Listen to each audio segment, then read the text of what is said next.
Okay, today we're going to do a quick wood grain. I know you've seen it before. This is why this is one of those bonus videos I referenced. So I am just going to use Tim Holtz teak wood for this part. My favorite chippy brush that's been through tons and tons of these cups with me has gone AWOL, so I am starting with a fresh chippy brush. This one's a 1 inch, so I'm just going to get started.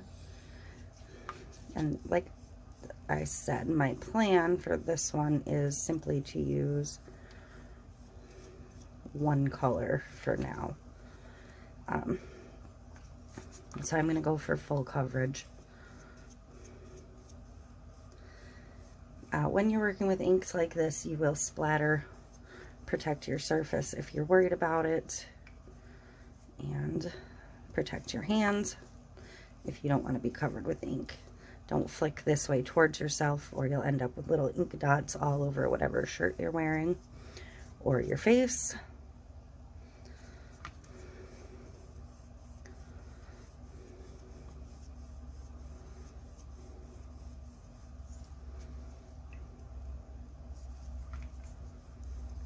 I prefer the chippy brush. You can use a foam brush, you can use a makeup wedge, you can use a makeup brush.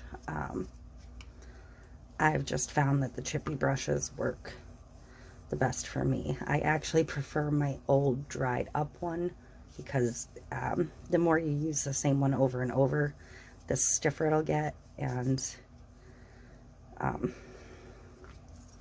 more the lines you'll get. And just really personal preference, what works for you as far as the brushes go.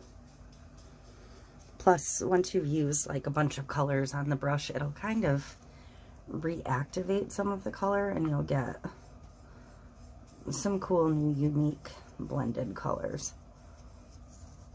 But again, I'm just using one dark color on this one because I want a dark base.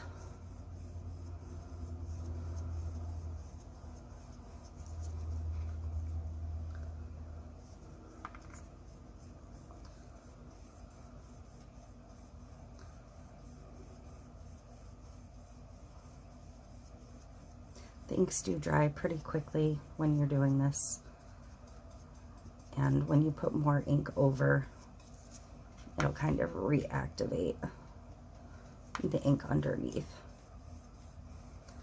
So if you have a spot you really don't like, put some more ink on it and keep working it.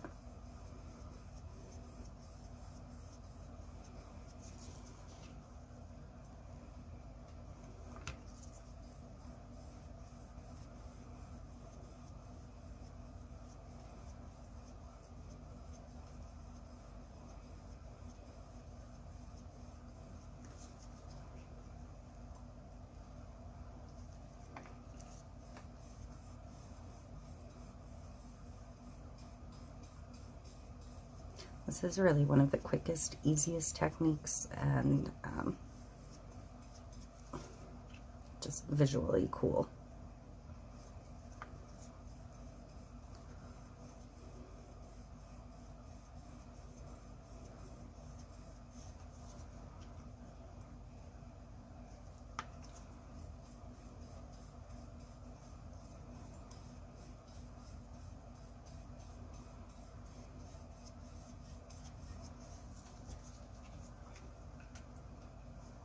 It's great for whiskey barrel cups, baseball cups, even lineman cups. You can do a lighter color and make like a phone pole. You can do like half baseball bat colored and then do the other side with baseball stitching. This one's just going to be a standard hunting cup. But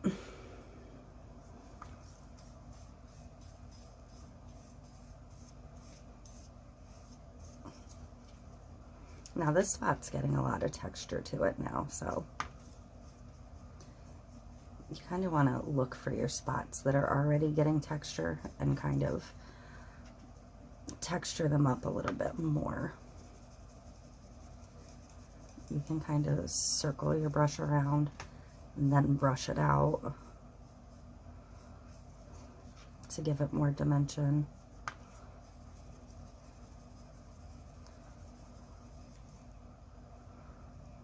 Just letting it dry a second so it doesn't spread as far.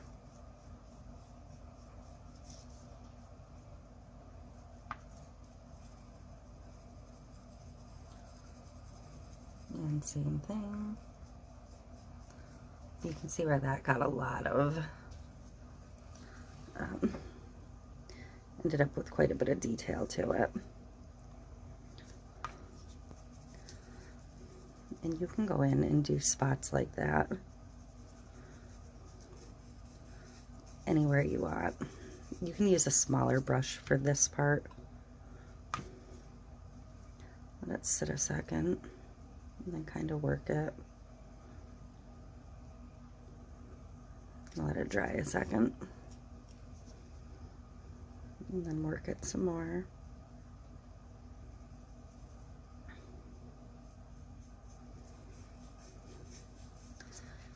But that's how you'll work in like your knots and things like that. And if you want, you can use another color to work on the knots.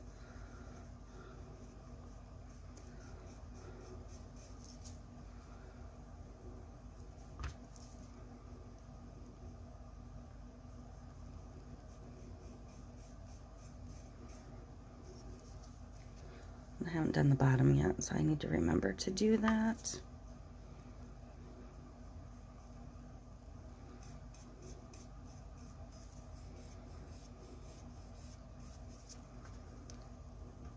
So for the bottom, this is really hard for me to do sideways because I don't want it running over the edge of the cup. If it runs over the edge of the cup, you're going to have to fix the runs. But same thing, just brush across the bottom.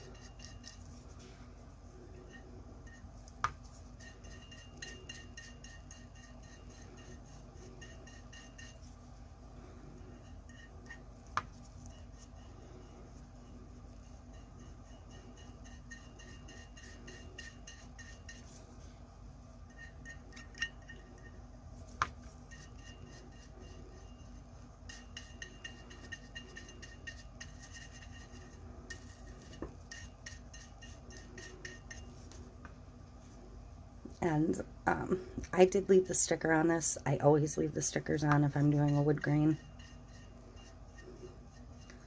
A lot of people take the stickers off, a lot of people don't. Again, personal preference. If you're doing a cup you're going to heat quite a bit, you may want to remove the sticker. I have had where I heated the cup and the sticker popped off in the middle. That's the only time I've had a sticker come off that I didn't remove myself. And that sticker just covers the plug for the seal. It's fine if it's not there. It doesn't hurt the cup at all. But it's just, on glitter techniques and stuff, it fills that bottom a little bit better when you remove the sticker. On a wood grain, it would leave a mark that I don't like to have there. So.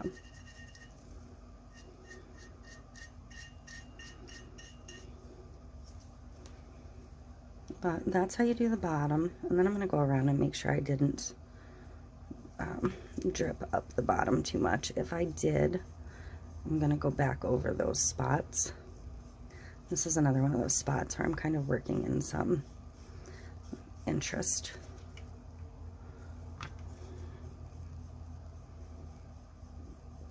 Some layers.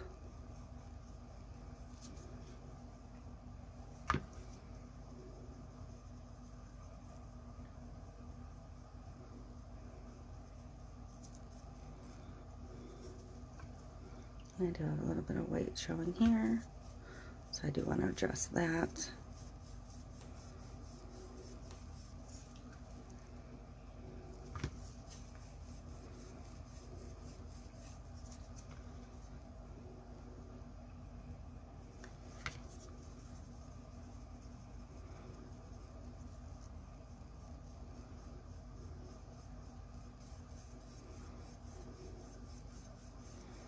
You can see how much color variation you're going to get from even just one color. I'm going to kind of work this one down to meet that other one side by side. Let it dry a second.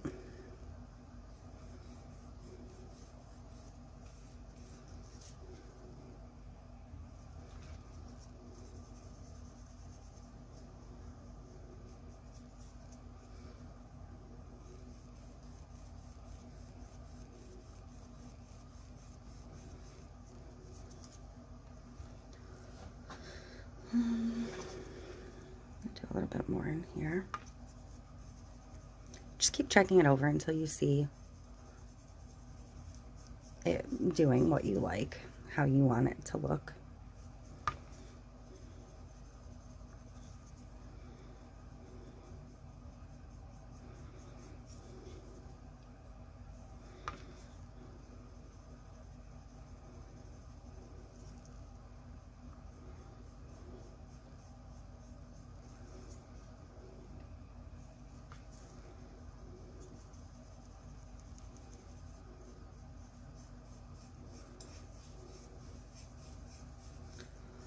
So I'm just going to spin it around. And I'm actually pretty happy with how this looks. So I'm going to let it sit and dry for a bit, and then I'll come back to do the next step. Okay, these are the decals for the Woodgrain tumbler. I cut them on matte vinyl because I am going to color them with inks first, because this is going to be like a dual wood grain. So I'm going to use butterscotch and caramel for the color for these. They're the lightest two I have. I prefer latte, but I don't have any. So it is what it is. I just have a little piece of backing paper here. I'm just going to squirt a little ink on both of these. I'm going to use a little fan brush for this.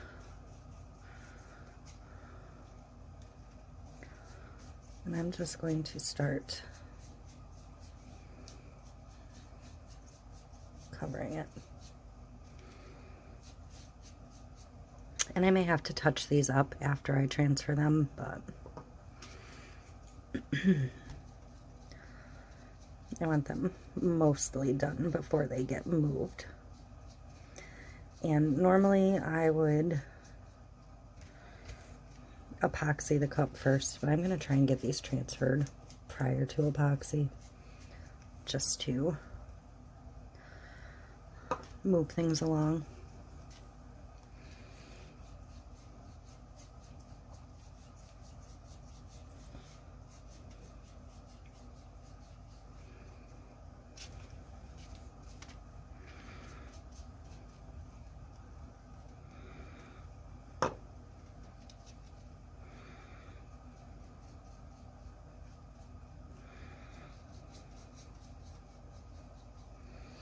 Just didn't have a small chippy brush to do these with, so I grabbed this brush.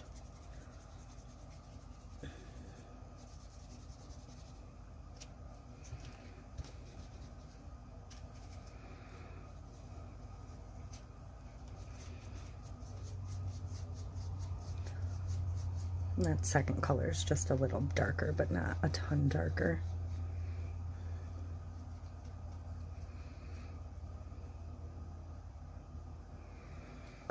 Just to give it a little something extra. I've not used this brand of vinyl this way, so I'm hoping that it transfers okay.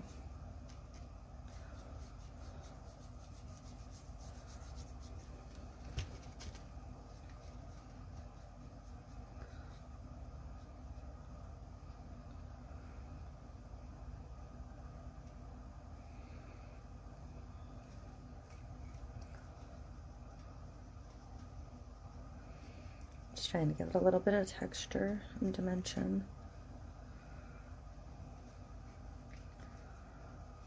But I'm gonna let these sit and dry for a little bit, and then I'm gonna go ahead and move them onto the cup. So I will be back to show you my attempt at transferring them.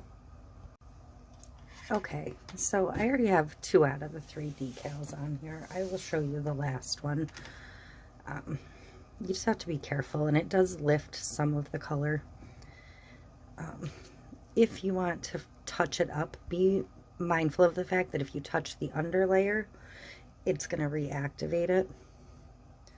So either use a tiny brush or use just the very edge of a brush and get the barest amount of ink you can and just feather it back in. Because like I said, as soon as you go off that top layer of vinyl, you're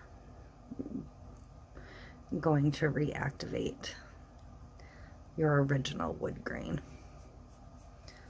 So touch up as minimally as you can if you really feel like you need to. But I'm okay with the distressed look, so I'm going to flip to the back side.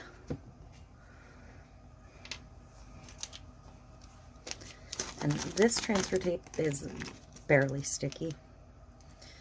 You also want to use as small a piece of transfer tape as you can, and preferably not a sticky sheet. So I'm actually going to trim this down because there's quite a bit of excess. And it also helps if you can leave yourself like a folded back edge where you'll be able to pick it up again. So you don't have to scratch at the cup. Because if you pick at this cup with any of your tools, you will lift the bottom layer.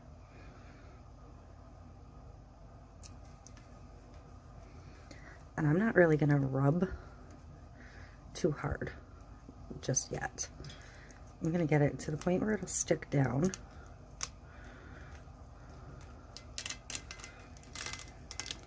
And see, that didn't take much off because I was gentle. So, and then I'm going to take my brayer and I'm going to rub it down with that. So, then you have a dual wood grain. And I just put a little set of antlers at the bottom. So I'm going to let that sit for a little bit with the decals on it, and then I will come back in and put a layer of epoxy on it. Okay, this one's ready for its epoxy coat. I am all mixed up and ready to go.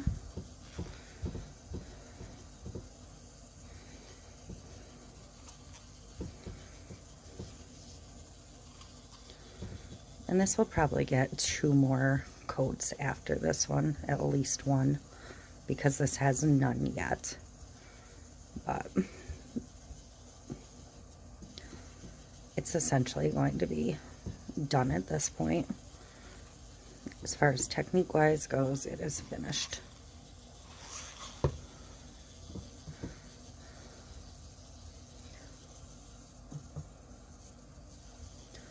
So I'm just going to smooth it on and let it spin. And I'll keep an eye on it for bubbles and pop them if necessary.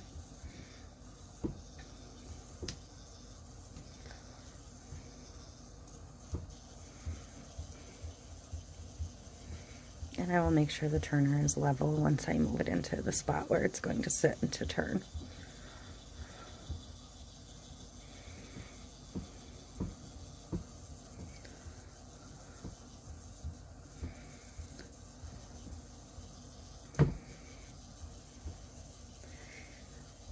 And then I will come back on and show you the results. But that is it for your basic tone-on-tone Woodgrain.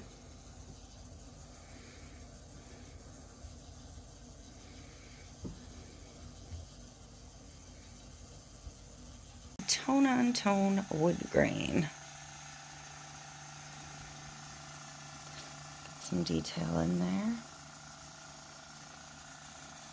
It's a big old buck. Look at that glass-like finish. I can see my foam grip reflected back to me. And the distressed flag with another buck in it. And the bottom has that set of antlers. I think that's just a piece of lint stuck to it. It's not a bubble or anything. The camera's picking it up, but my eye isn't. So I promise you, if this is the one you pick, that will not be there. And there we go.